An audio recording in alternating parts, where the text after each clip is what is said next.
বিষয়টি হচ্ছে কথা। কথা শব্দটি ছোট হলেও এর গুরুত্ব অপরিসীম, এর ক্ষমতা অনেক।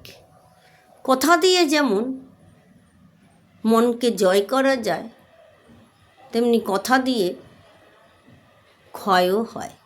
তাই বলে কথায় জয়, কথায় ক্ষয়।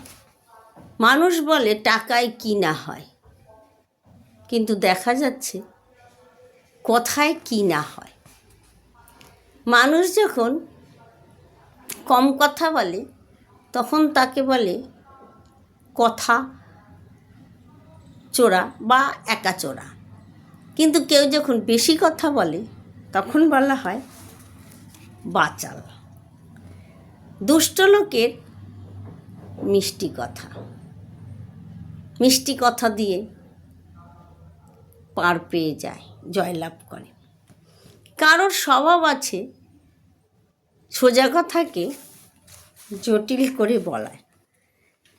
কথা কে কিভাবে গ্রহণ করবে সেটা তার নিজের ওপর নির্ভর করে। দেখবেন দূর প্রান্ত থেকে কথোপকথনের মাধ্যমে এই বর্তমানে ফেসবুক বা ইন্টারনেটের আরও অনেক কিছু ফাংশানে কথা বলে লোকে দূর দূরান্তে ছেলে মেয়েদের মধ্যে ভালোবাসা জন্মায়। চেহারা না দেখেই কথাতেই মুগ্ধ হয়ে যায়। কেউ কেউ কথা বলার সৌন্দর্য জানে, কিভাবে কথাকে সাজিয়ে গুছিয়ে বলতে হয়। কথা বলার ভঙ্গি অনেক রকম। কেউ ভালো কথাকেও কর্কশ ভাষায় বা চিৎকার করে এমনভাবে পরিবেশন করে সেটা কানে বাধে। আবার কেউ খারাপ কথাকে এত সুন্দর করে বলে যে সে কথাটি মধুময় হয়ে ওঠে। তাই আমরা দেখি মানুষ কথা বলার কত রকম ভঙ্গিমা প্রকাশ করে।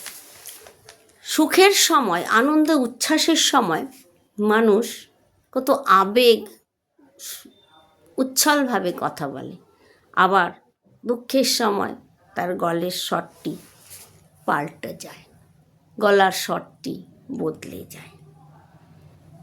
কোর্টে উকিলেরা কত রকমভাবে প্রশ্ন করে, জিজ্ঞাসা করে।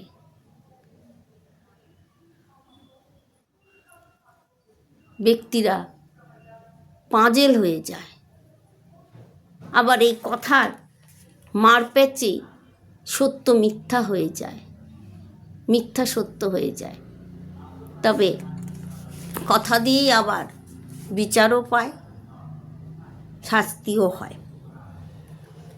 ব্যক্তি বিশেষ, ক্ষমতা বিশেষ এবং পদ বিশেষ কথার আবার গুরুত্ব বেড়ে যায়। তাই সোজা সরল মানুষেরা কোনো ভেবে কথা বলে না, তখন তারা অনেক সমস্যার সম্মুখীন হয়। আর চালাক লোকেরা চালাকি করে, চতুরতা করে, একদিন না একদিন ধরাও পড়ে। কথা দিয়ে মানুষ মানুষকে বিশ্বাস করে, আবার কথা দিয়ে মানুষ বিশ্বাসঘাতকতা করে। তাই কথার অনেক মহিমা। শাস্ত্রজ্ঞ জ্ঞানী লোকের কথা শুনলে মন শান্ত হয়, আর উগ্র মানুষের কথা শুনলে মন উত্তেজিত হয়। তাই একই কথা কত রকমভাবে বলা যায়।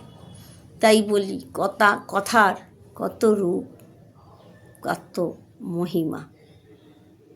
ধন্যবাদ।